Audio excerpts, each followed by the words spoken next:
I feel like what happened in Texas is actually the perfect example of every talking point that the right has ever given being wrong. Good guy with a gun will stop a bad guy with a gun. You literally had an arsenal of good guys with a gun, trained men with a gun who did zip. Yeah. We should close all doors and lock, like we're going to make these students living in prisons to go to school. No, that's not freedom. That's not what you're talking about. Every talking point that they've ever had in this one mass shooting sort of blew up. Yeah. And people are not moving past it. They're just not willing to let it go. And I think that's essential.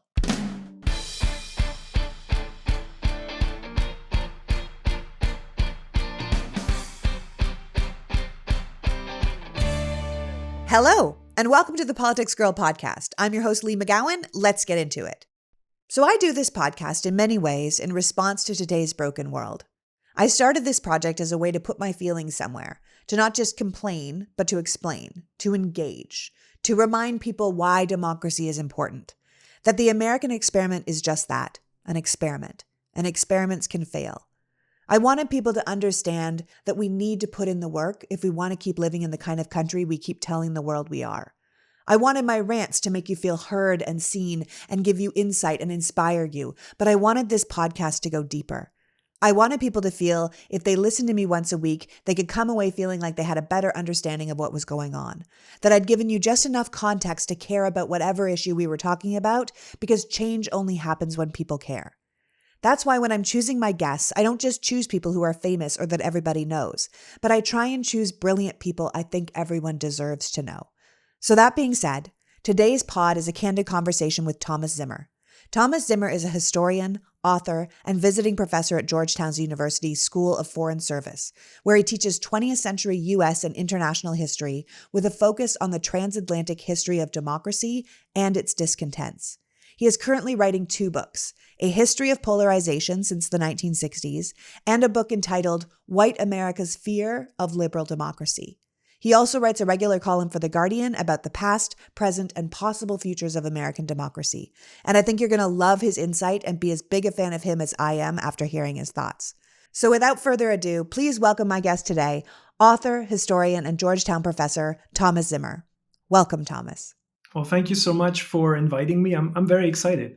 I'm really excited that you're joining me today because I've been following your work for a couple of years now, and I have to thank you so much for your incredible insight and take on America. Now, you are a visiting professor at Georgetown, but prior to that, you were a professor in Germany. Are you a German citizen? I am. Yes. I mean, as I'm sure everyone will hear, That's the reason for the funny way I talk. Oh, I like the way you talk. I ask because I was born and raised in Canada. And although I'm an American citizen now, I've noticed that sometimes it takes an outsider to see things clearly. And because I'm an immigrant, you're not from here, sometimes we have that distance to see America for what it really is and not what it was taught or what we were brought up absorbing. And I don't think that means we love it any less. Sometimes I feel like I love it more because I chose it. I chose to be here. But I do think it gives us the insight to imagine a world where we don't live in America, where there is another way of doing things, another possibility. And choosing to be here, we sort of ask America to live up to its potential because we know that it has it in it and it's sort of lost its way. Do you notice that as a quote unquote outsider? So I think there's definitely something to that. I think maybe if you are coming from a non-American perspective, you might be slightly less inclined to buy into certain American exceptionalisms, certain myths about America's past and present that maybe are so ingrained in sort of the American political discourse that you're not even questioning them. And then when you're coming from the outside, you're like, no, wait a minute, that doesn't make any sense to me. That is certainly part of it. I think one thing I found that has probably helped me is that when I started talking about American politics, I knew no one. No one knew me. I literally started with, I think, 73 followers on Twitter. That was about 3 years ago. And so I never felt constrained in what I was going to say by, what are people going to think about what I'm saying? Where does that put me in the discourse, right? Like, oh, I know these people, I know these journalists. What are they going to think when I say this? I never had to think about that, because literally no one knew who I was. So I never felt constrained by any of these. I just said what I thought I had to contribute, or what my observations. And I think that maybe gave me a little more freedom, in a sense, to say what I thought needed to be said. Because I do feel that now that I've, come to know more people and talk to people, and know that people will, hear what I have to say, which is great. I love that. But it also means that you start thinking about, oh, if I say this, I know a few people who might not like this, right? And you start thinking about, do you still want to say it? Do you maybe want to be a little more careful there? And I think in general, it's great to just have that freedom to just really say what you want to say and not worry about who is going to think what about what you're saying.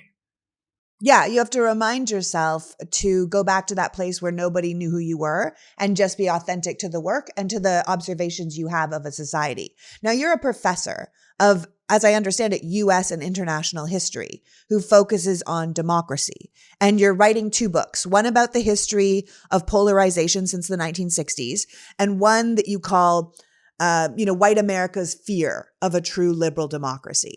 Reading your work, it's clear that you question the assumption that America has always been this stable democracy and that this current situation is actually so bizarre. This idea that Republicans have kind of just lost their minds and abandoned democracy for power is not that surprising to you, because the way you look at it, democracy has always been less important to them than power.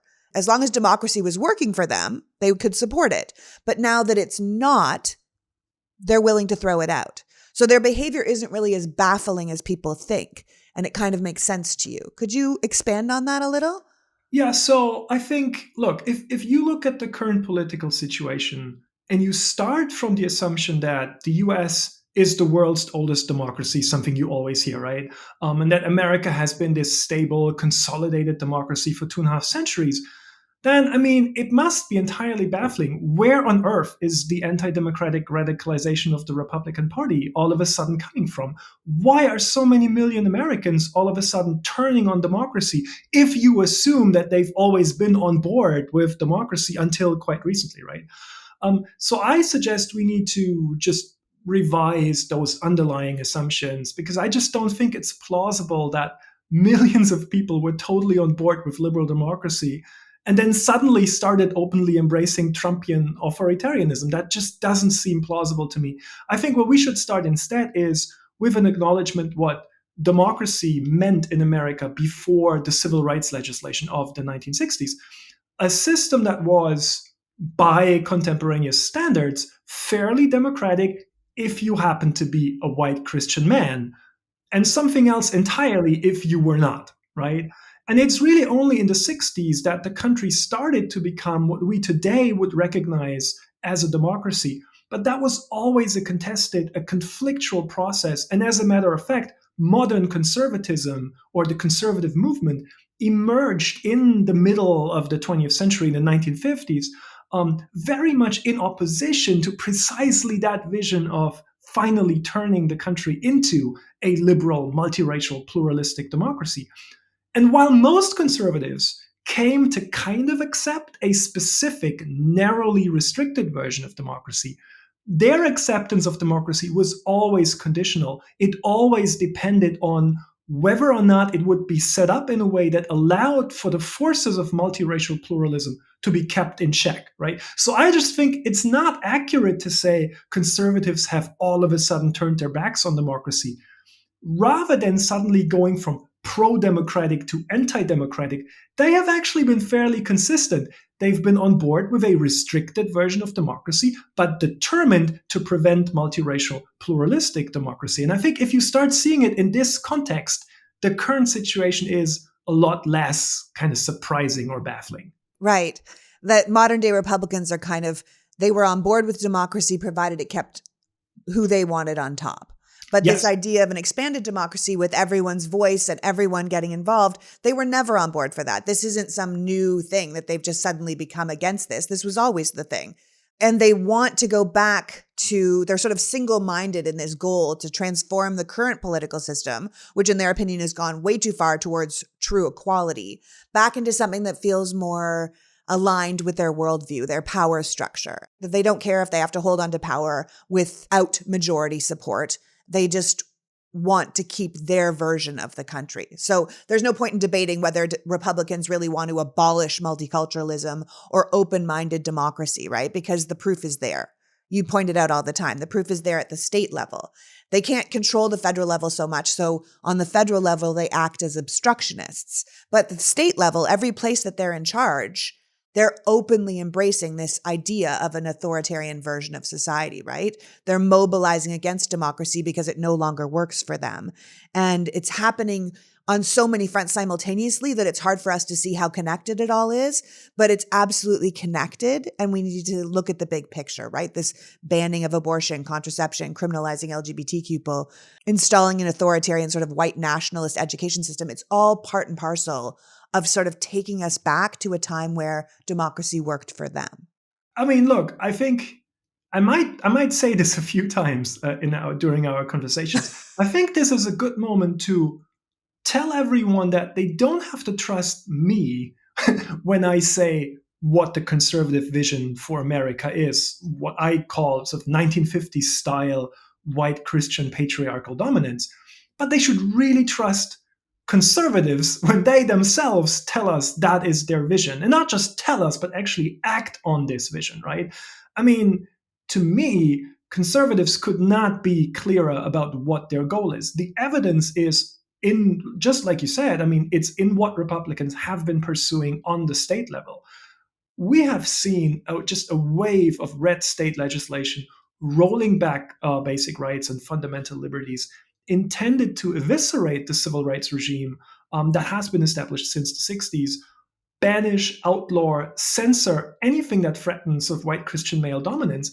I mean, I think it really is happening on so many levels simultaneously that it's kind of easy to lose sight of how things are connected, right? I mean, you mentioned all these things that are happening: ban abortion and contraception, criminalize LGBTQ people, install strict guidelines for education that are in line with a sort of white nationalist understanding of the past, censor dissent, restrict voting rights, purge election commissions. These are not disparate actions. The overriding concern behind all of them is to maintain traditional political, social, cultural, and economic hierarchies. It's a political project that it goes well beyond Congress and state legislatures. It's about restoring and entrenching traditional authority in the local community, in the public square, in the workplace, in the family, right? I think it's fair to say that in some respects, I always say that they're trying to take the country back to the 1950s, right? I think in some areas, the conservative vision is to take it even further back. I mean, in terms of America's political economy, the government's regulatory influence, the state's role in regulating the economy and regulating business. I think the goal is to take it further back into the 1930s, to the pre-New Deal state. They want to abolish what they call the activist state, right? But I think in terms of the country's political, social, and cultural order, I really believe it is the 1950s, or sort of the imagined 1950s, right? The pre-civil rights era of sort of stable white Christian patriarchal dominance. That is the goal. And again, if you don't want to believe me or everyone else who says that, just look at what they're doing. Just look at all the legislation they're introducing, the laws that they pass. Don't trust me, but I would definitely trust them. No, absolutely. You know, what white conservatives define as real America is essentially this, as you're saying, this white, predominantly patriarchal Christian nation where traditional authority is respected and the white Christian man is on top, and anything else is sort of a bastardization of the real American dream. They're looking to support and preserve this vision of America, and they are pretty consistent in it. And you just have to look at what they're doing in real time. It doesn't take intellectuals or professors to tell us that. We just need to actually look at what's out there. I always say they're trying to get us in a time machine and send us back. And it sounds like you agree with that. Oh, yeah. And you're talking about this, how important it is for us to have this more accurate understanding of American history, you know, one that doesn't idolize the past. And you point out that even these concepts of, the government working together and consensus and stability were actually more often than not the very things that stopped real racial and social progress, right? One of the quotes that you said that wildly resonates with me is, "We have to resist the politics of weaponized nostalgia." Can you walk me through that concept? Right. So I think it's pretty obvious that the American right, when I say the American right, I mean the Republican Party, but also sort of the conservative intellectual sphere and the conservative movement, all of that together. That's the American right. And the Republican Party is one part of that, right? So the American right, the Republican Party, they want to turn the clock back, right? To, again, 50s, 30s, whatever. Yeah, this golden age of American history. Exactly. And I think it's crucial we recognize that they are being helped in this sort of reactionary quest by the fact that they can build on and they can weaponize a much more widespread nostalgia for a supposedly better time in American history, right? I mean, look, no one outside the Trumpian right wants to run around with a MAGA hat. Like, who puts on MAGA hats? Like, that's proper sort of Trumpist base, right?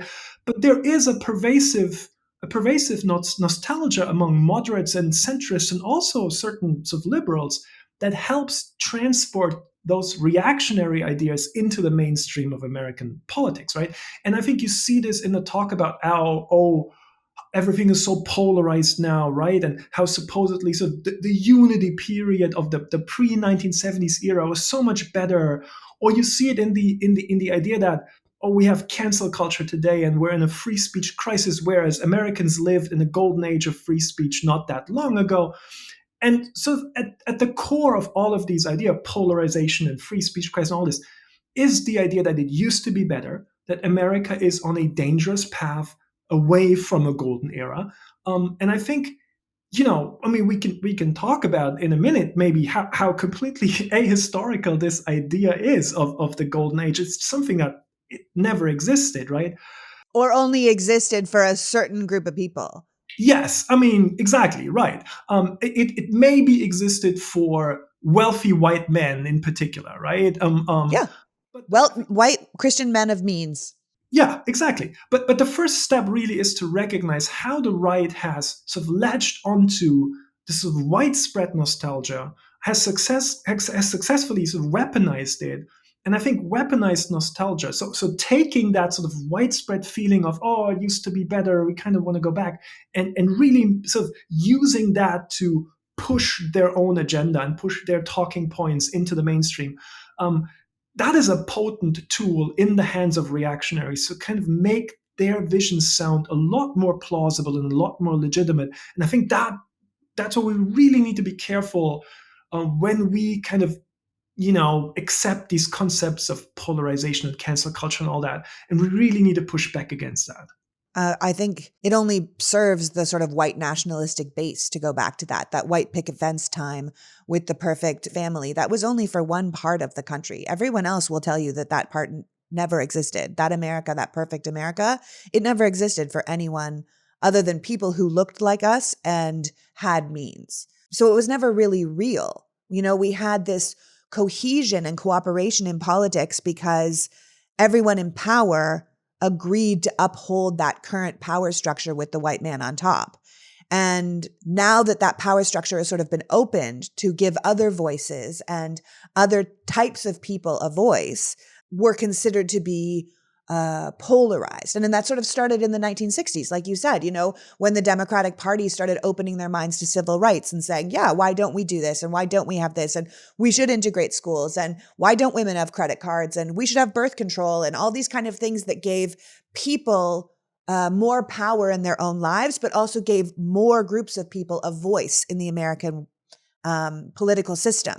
And that just doesn't work for the people who have always been on top. And I think there is a whole group of Republicans who see the Democrats that opened the field for people as traitors in a lot of ways. Like it was working when we all worked together. When people say, both parties are the same, there was a period of time when Yep. both parties kind of were the same, Yep. where they were both working for the white power structure, and they would make, concessions to each other, but with the agreement that they were upholding the white power structure. And then when we started in the 60s opening it up to other people, that was where it really sort of fell apart. And this idea you're saying of polarization, because it's not, in your opinion, that the country has actually become more polarized, but rather that the right has become more radicalized. Like one side opened up the game so more people could play, so more people could join the game. And one side then became more insulated and radicalized because they didn't want these people playing their game. And the more people that joined, the angrier and more isolated that other group has become. Who are these people? Why should I be listening to them? Why should they have power? Why should I listen to their voice? And I think they've kind of been mad about it for about 50 years.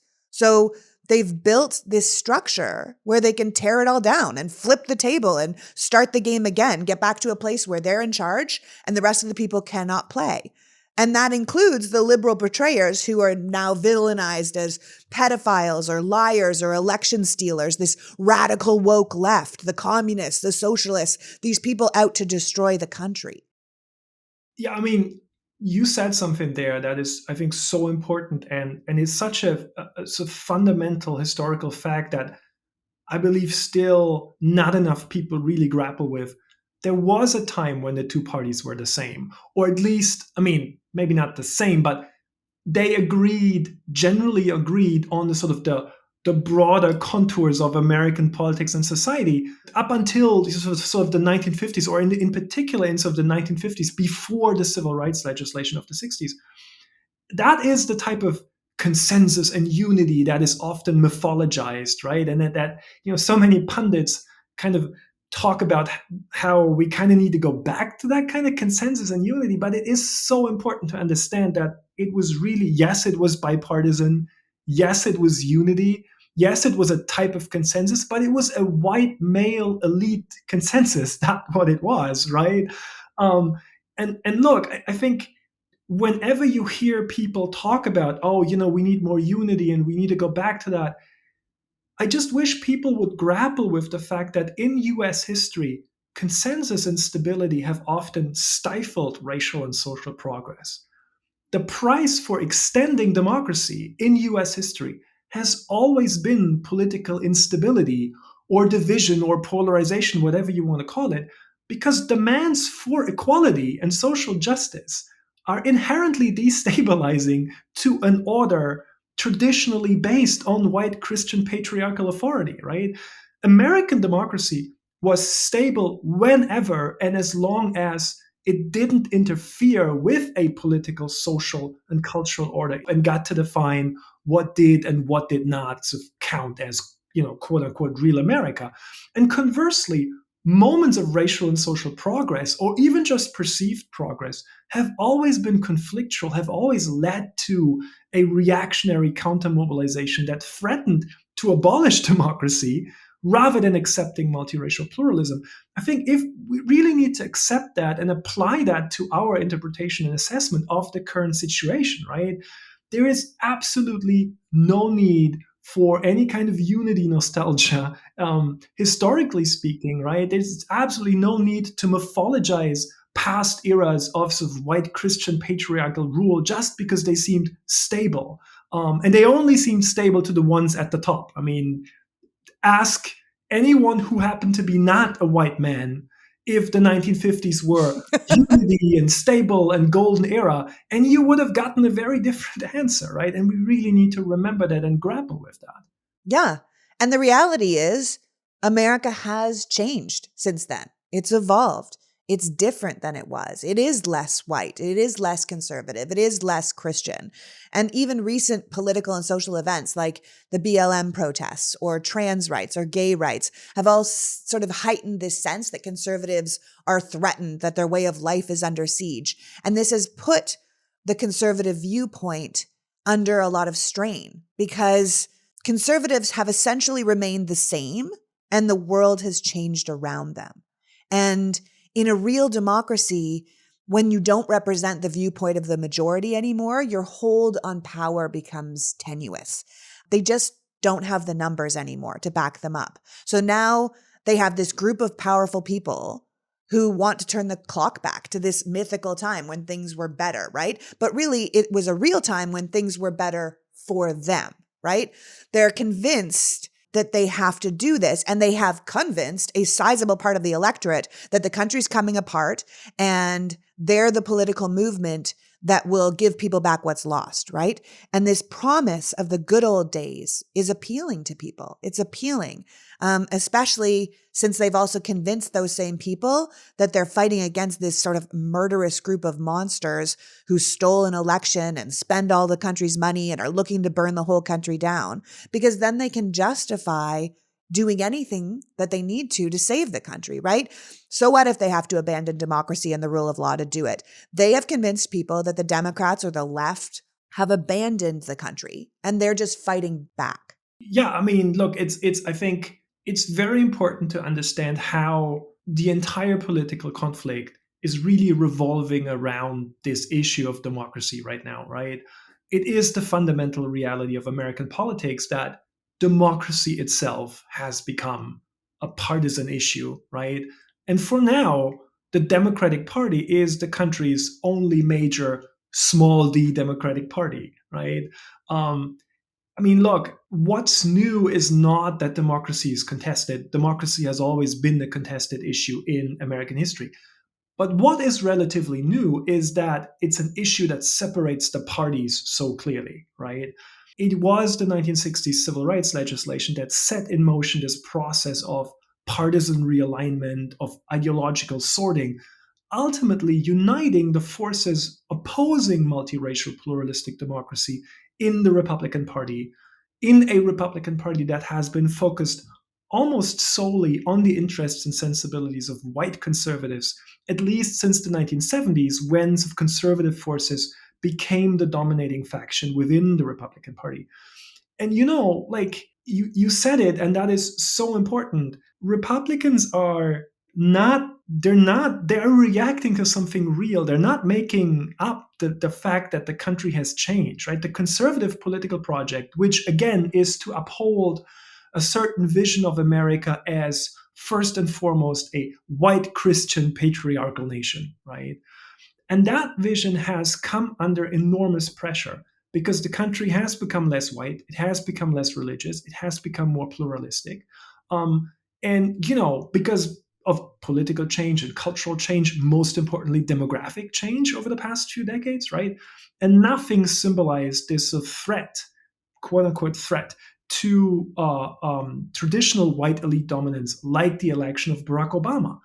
And Republicans understand this better than anyone else. And this is really important, I think. In many ways, the right has a much clearer understanding of this political moment than what I get from many people on the left.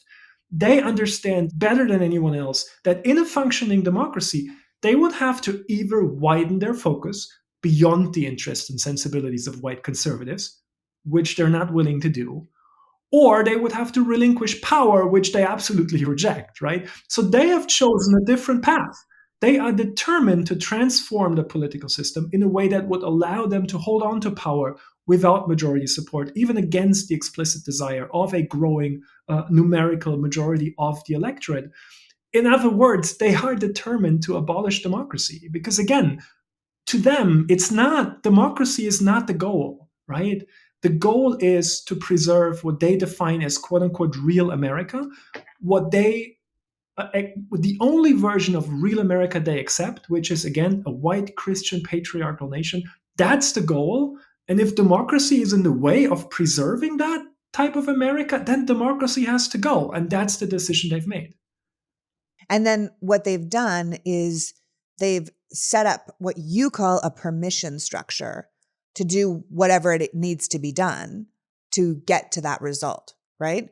And, Yeah. and in doing so, they've made the Democrats the enemy, which is sort of a fascistic way of looking at the world. Yeah. Well, this is a lot for us to take in. So let's take a little break to do just that, and we'll be right back with Thomas Zimmer after some messages from our sponsors. If you follow this podcast, you know our family is deeply committed to Athletic Greens. The thing about Athletic Greens is that it truly works. My family, my father, my friends, we're all committed to it. And I have no problem pitching it to you because it really makes you feel better. You don't crash at 4 p.m., you sleep through the night, and you consistently have more energy. At least that has been our experience. With one scoop of athletic greens and water on an empty stomach, your body is absorbing 75 high-quality minerals, vitamins, whole food superfoods, probiotics, and adaptogens to start your day off right. This special blend of ingredients supports your gut health, your nervous system, your immune system, your energy, recovery, focus, and aging, so basically all the things. And it's not only good for your body, it's good for the planet. Athletic Greens is a climate-neutral certified company. In 2020, Athletic Greens purchased carbon credits to support projects that protect old-growth rainforests. And here at home, AG donates millions of meals a year to No Kid Hungry. So reclaim your health and arm your immune system with Athletic Greens. To make it easy, Athletic Greens is going to give you 1 free year of immune-supporting vitamin D and 5 free travel packs with your first purchase. All you have to do is visit athleticgreens.com/politicsgirl. Again, that is athleticgreens.com/politicsgirl to take ownership over your health and pick up the ultimate in daily nutritional insurance. This podcast is sponsored by BetterHelp Online Therapy. I can't say enough about therapy. As you might be able to tell from the way I am an overthinker. I worry a lot. I have trouble with insomnia. I have trouble with anxiety. One of the reasons I do this podcast is because it helps me get my thoughts in order, and it makes me feel better to know I'm working to make the world a bit better instead of just worrying about it without action until I make myself sick. I don't know what I would do without my therapist to talk through all my feelings, especially with the world being the way it is these days. And if you don't have a therapist, I would highly recommend looking into one. You don't have to deal with anxiety to benefit from an hour to yourself once a week. BetterHelp is online therapy that offers video, phone, and live chat sessions with your therapist. It's much more affordable than in-person therapy, and you can be matched with a therapist in under 48 hours. The world has become hard, incredibly sad and troubling, and sometimes we just need someone to talk to about it. So give BetterHelp a try and see why over 2 million people have used it for online therapy. Right now, PoliticsGirl listeners get 10% off their first month at betterhelp.com/politicsgirl. That's betterhelp.com/politicsgirl. You will never regret prioritizing yourself. The Politics Girl podcast is sponsored by Constant Contact. Constant Contact is a digital marketing platform that helps small businesses and nonprofits of all sizes build, grow, and succeed. With email marketing, contact management, social media ads, and more, Constant Contact helps small businesses and not-for-profits connect with their customers and find new ones and sell online, all from one easy-to-use platform. Trusted by millions of businesses to help improve their marketing, with a 97% deliverability rate, you will know that your customers and potential customers will be getting the right message at the right time every time. Constant Contact's easy-to-use platform makes contact management easier than ever, and their growth tools will help you find a bigger audience fast. To learn more or start your free trial, go to constantcontact.com. That's constantcontact.com. So, when I talk about the state of American democracy and the anti-democratic radicalization of the right and the Republican Party, one reaction I often get is, oh, come on, they won't go that far, right? I think that Yes, they will. yeah, Thomas, yes, they will. they They are will. going that far, right? But I think this reaction really underestimates how people on the right have been rationalizing and legitimizing their actions.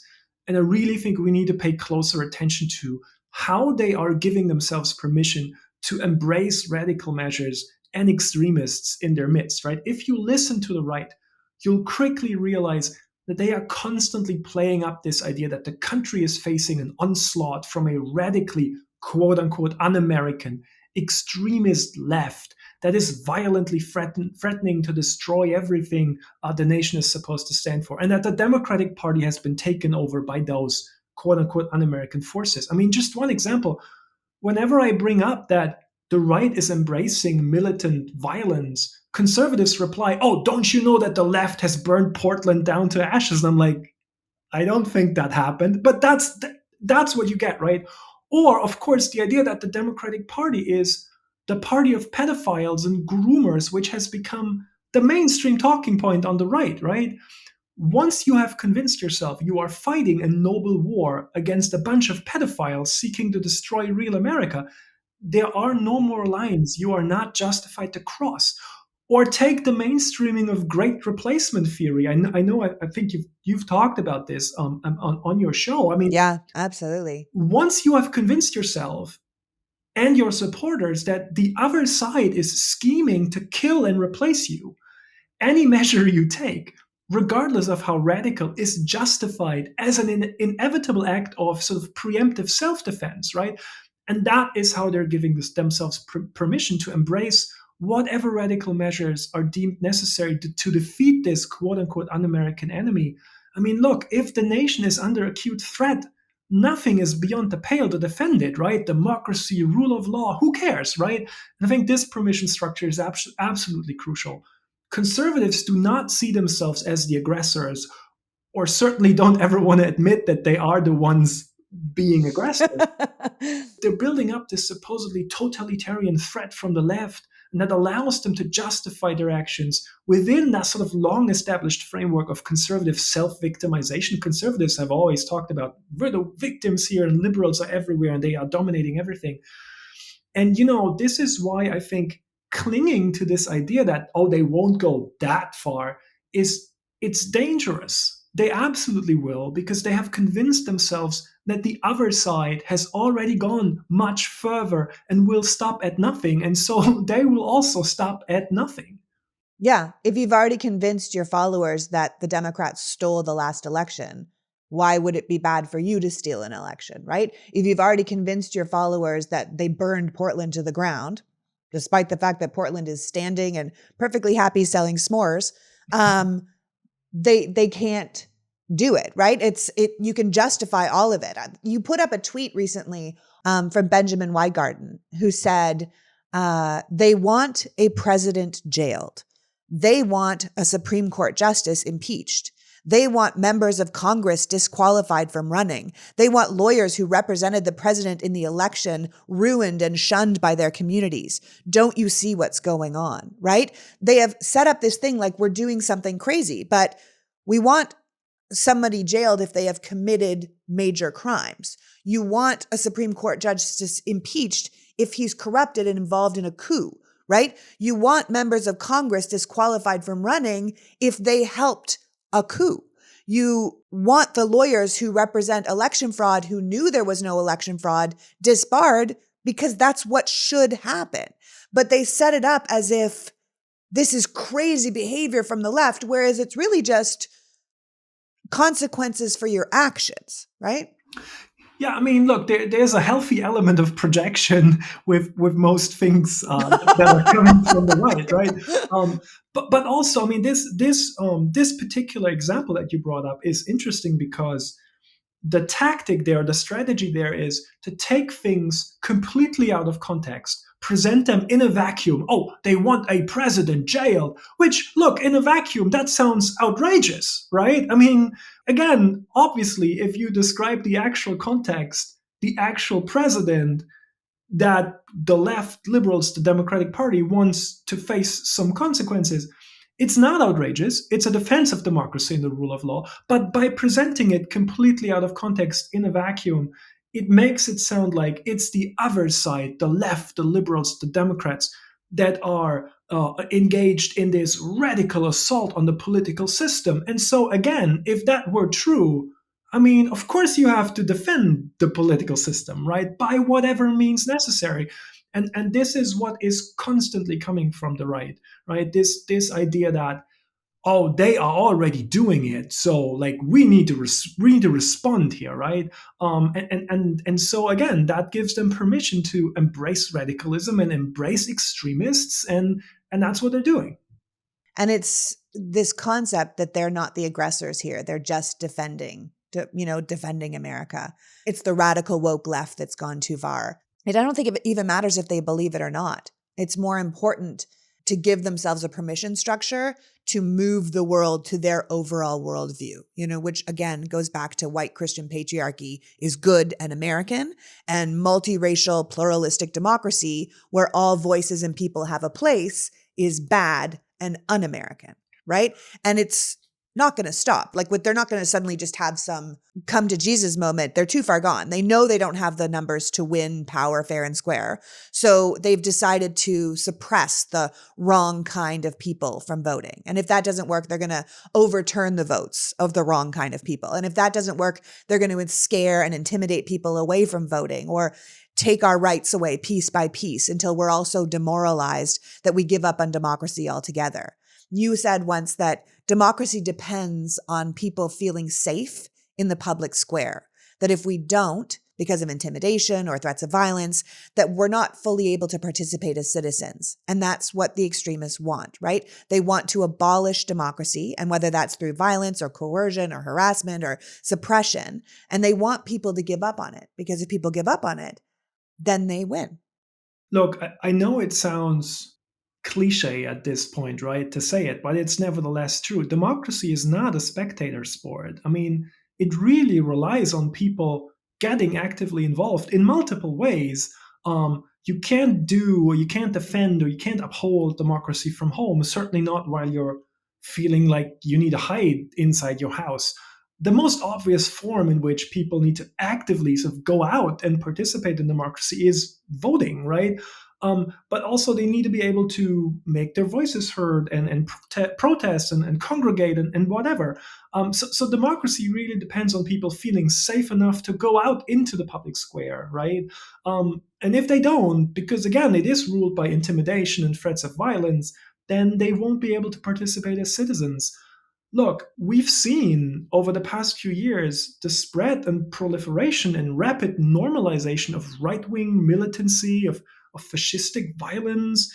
We have these, it comes in different forms. It comes in organized forms, in the forms of like these militant groups like the Oath Keepers or the Proud Boys and that kind of stuff. It also comes in sort of less organized forms, right? There's the omnipresence of guns and tactical gear in American public life. By the way, that's one of those things where you come from a different country and you could like I it's know. just astonishing, right? I mean, you go through not Washington D.C. necessarily, but many parts of America, you just walk through the streets and there's some dude in tactical gear, and you're like, "What is going on? Where are you going? Like, are you going to war?"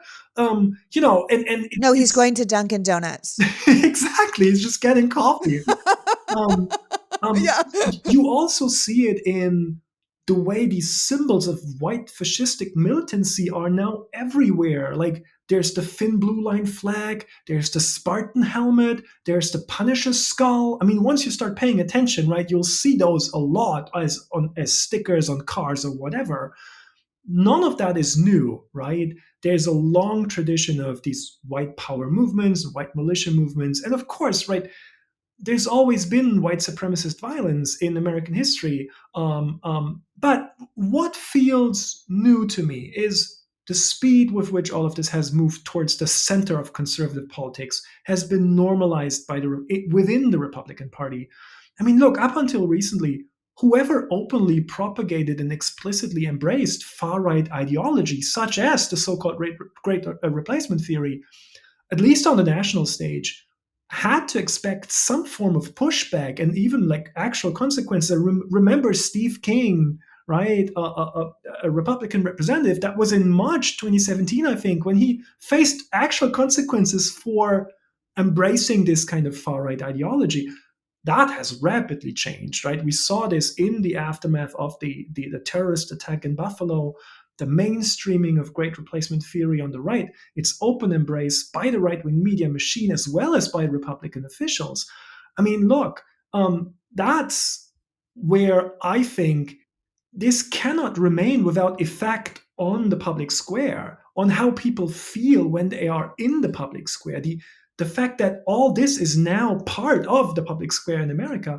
And that is what these extremists want. They want to abolish democracy through violence, coercion, harassment. And we really need to address the spread of vigilante violence and white supremacist terrorism, this culture of violent threat that is it's jeopardizing the very foundations of democracy, and it's acutely dangerous. I know, it really is. I was at the grocery store the other day, and it was the very first time truly that I thought, okay, if a shooter comes in here, which which way should I run? And I thought, oh my God. And then I thought, oh, I've put all these canned goods on top of my purse. I can't take my purse. It'll be too hard. I'll have to leave without my purse. So I took my phone out and put it in my pocket so I could at least run with my phone towards the back if there was a shooter. And I thought, is this freedom? Like, this is what we call freedom? This is insane. And sending your child to school shouldn't be terrifying that they're not going to show up at home again, or that they're going to be so blown apart that you have to identify them using DNA. This is the most bizarre concept, as you said, as a foreigner, of freedom, and this growing normalization of people packing weapons no matter where they go, of voter intimidation. You've got people like Ron DeSantis down in Florida creating a voter protection group that's going to go from polling place to polling place. That's total 1930s brown shirt behavior. It is crazy to create your own little military force to follow people around and make sure they're doing what you think should be done. And I know you kind of think that this is going to get worse before it gets better, right? You've been pretty clear that these far-right views aren't going to just change their mind. They have their enough true believers now fully committed to this idea of returning to the way it was. And the way it was worked for them. So we either stop them or they succeed in what is essentially making us into some sort of authoritarian white Christian nation. Are we a lost cause? You mean the country, America? Yes. I mean, America. I mean, I personally don't think so, but I strongly believe that only by accepting reality for what it is and facing a threat head on can we really stop what's happening, and people just don't want to believe it. You said it before, they're like, oh, they won't go so far. But look at Roe versus Wade, right? People said, well, they'll never overturn it. I mean, it's established law. They're going to overturn it. Wait, just 2 seconds from now, this month, it's going to be gone. And that will not be the first thing that's taken away. It's going to be a domino effect. And this idea that we can put our heads in the sand and be like, it won't be that bad. It's not really going to happen. The fact that people still aren't getting that they have to vote in every single election for every single person down ballot, that we're really in danger. It concerns me. Let me say something about this question, because I think it's so important. Is America lost, right? Because I get this so much, right? I get people who I don't know, on Twitter or even sending me emails saying, yeah, you're so right, and that's why I'm giving up. I'm moving to Canada or whatever. I'm getting out. Right, yeah. America's lost. I do not. That's not my position. My position is that the defense of democracy has to start from a realistic and unflinching assessment of where we are. But it's not a lost cause. Democracy is in acute peril, yes, but my interpretation of what is going on is in many ways a glass half full kind of perspective. Because what I'm saying, and I think you probably agree with this, what I'm saying is that reactionary forces are radicalizing because they feel under siege. They feel their backs against the wall, and they are reacting to something real. They are reacting to the fact that America has indeed, due to political, social, cultural, and most importantly, demographic developments, become less white, less conservative, more pluralistic, more liberal. The country has never been closer to actually becoming a truly multiracial, pluralistic democracy. So we have an enormous... I know! We're so close! Yeah, I mean, that's the thing, right? We have an enormous chance here.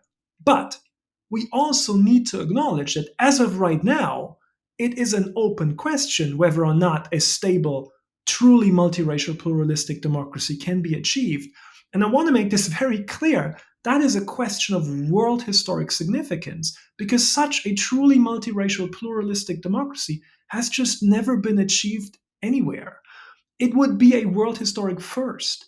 There are, and there have been, several stable democracies, of course, but no matter where you look, even these stable democracies were sort of culturally and ethnically homogeneous to begin with. You can think maybe Scandinavia, right? Or there was always a pretty clearly defined ruling group or ruling caste or Herrenvolk or whatever you want to call it, like in the US, right? But a multiracial, pluralistic democracy in which an individual's status was not determined largely by race, gender, religion, sexual orientation. I don't think that's ever been achieved anywhere. And in this perspective, the US becomes the crucial test case for whether or not it is actually possible to establish such a democracy. And it's an open question. It's one of enormous significance for all of us, for all democracies around the world, really, which is why everyone is paying attention so closely to what is happening in the United States. And it's also why the stakes right now are enormously high. And that, more than anything else, we really need everyone to understand. Yeah. And we can't be lulled into some false sense of security that these people on the far right are too ridiculous or too extreme. And you said, you just have to look at history. There's a lot of successful authoritarians who were once considered, buffoons, but ultimately they end up buffoons with all the power. And we can't allow that to happen. I mean, look, this is whenever you talk about Marjorie Taylor Greene or Lauren Boebert or all these people, right? I'm I do believe that yes, they are ridiculous. Yes, they are clowns in many ways, right? But I do believe that too many people allow themselves to feel to be lulled into it like a false sense of security because of the clownishness, because of the ridiculousness. But look, you don't always want to do this as a historian. Oh, let me tell you in history. But this is one where let me tell you in history, right? Some of history's most successful authoritarians, and look, I'm saying this, I'm a German historian, right? Some of history's most successful authoritarians were considered goons and buffoons by their contemporaries until they became goons and buffoons in power, right? Every Western society has always harbored far right extremists like Marjorie Taylor Greene. But the fact that the Republican Party embraces them and elevates these people to positions of political influence and power, that really does constitute an acute danger to democracy, regardless of how ridiculous or clownish or whatever we might think they are. So if you had to leave Americans with one thought moving forward, about what we should do next. We've got the midterms coming up in November. We have the next presidential election in 24. Really, the midterms are the most important because they could sort of solidify how 24 goes. What would you tell Americans who want to go towards that idea of not the golden era of America that is really a false era, but the real golden age of America, which could be the golden age for all multicultural, pluralistic democracies moving forward? What advice would you give us? What would you tell us? So I want to be clear. I'm not an activist in the sense that I don't have these answers, right? And don't want to pretend I do. But what I think is really important is one, embrace the messiness of this situation, right? I think too many people look at, at the current situation in which the old order, that traditional order of sort of white Christian patriarchal dominance is kind of crumbling, and a new order is trying to break through, one of truly multiracial, pluralistic democracy. And that can be a messy situation, right? Because there are all of a sudden so many more people, so many more groups part of the discussion, being able to make their voices heard and their claims heard. And that can feel, and I really I understand that. I think to many people this feels kind of messy and complicated, and but embrace it, because the alternative really is to entrench traditional white male authority. And what we're trying to figure out now, again, even though it's kind of messy sometimes, what we're trying to figure out now is this vision of truly multiracial pluralistic democracy. And I think it's a vision worth fighting for. And the other thing is, look, to me it seems very clear that as of right now, everyone who prefers to live in a small d democratic society and not in a authoritarian minority regime a system, for the time being, we have to be single issue voters, and that single issue has to be democracy. That is, again, if anyone follows me on Twitter, if anyone reads the stuff I'm writing, you'll know that I have a lot to criticize about the Democratic Party and the Democratic establishment. But look, the fundamental reality in American politics is that as of right now, there's only one small d Democratic Party, and it's the Democratic Party. So for now, we should be single issue voters and make democracy that single issue that sort of decides our electoral choices. That is where I stand, and that is sort of what I think people need to really grapple with, honestly. Yeah, Thomas, that's where I stand too. Single issue voters for democracy, and as critical as I am of the Democrats myself, they are the one party standing between us and authoritarianism. So we can force them to do different things once we've sort of saved or staved off authoritarianism. But right now, as you said, we have to embrace the mess and move forward as if democracy depends on it, because it actually does. Now, I could talk to you all day because I like your brain and I like the way it works, but I think that's probably a good amount for people to take in. And I just want to thank you so much for joining us today. It's so essential that we understand what we're up against, because the stakes couldn't be higher. And the country and democracy itself is really in danger. And following people like you who really sort of get it and conceptualize it and are able to write it so clearly is so important. So if people want to follow your work and get your insights moving forward, and I hope that they do, because you're truly brilliant, how can they follow you or hear more? First of all, you being way too kind. I told you this in the beginning. You're making me blush on camera. That is okay. I really appreciate it. So I think, look, the best way to follow me is probably on Twitter. I am at @tzimmer_history on Twitter. I'm very active on Twitter, much more than I should be, but telling myself that it's hopefully worth it. So I'm, that's where you get my immediate reactions to everything that's happening, but also I'm linking to everything I'm writing and working on. So that's probably the best way. Well, it's not too much. I'm telling you, I read all of your stuff and I'm absolutely fascinated all the time. And I know you're always in The Guardian too, so we can read that and we'll wait for your books. That'll be great. We'll have you back on when you've got your books out there. But thank you so much for joining us today, Thomas. We really appreciate it. And we will move forward because the alternative to what we've got is horrifying. And the vision of a real pluralistic, multicultural democracy where all of our voices matter is worth fighting for. Thank you. Thank you so much. It was my pleasure. So that was Thomas Zimmer, author, professor, and brilliant mind, talking about how we have to fight this crazy gaslighting that the Republicans are selling to allow them to take this country back to a time where the white Christian patriarchy controlled all the levers of power, and the gaslighting we tell ourselves that it won't ever get that bad or go that far, that American democracy is both in grave danger and at a moment of great opportunity. That if we take it seriously enough, we could not only save what we have, but move towards the type of democracy the world has only ever dreamed of. But to do that, we have to be single-issue voters, with that issue being democracy itself. The rest we can fix later. I'd like to thank Thomas Zimmer for joining me today, and you for caring enough about democracy to be here. Now go out and make the world a better place. Until next week, PG out. The PoliticsGirl podcast is written and performed by me, Lee McGowan, in partnership with the Meidas Media Network, and produced and edited by Happy Warrior Entertainment. All rights reserved.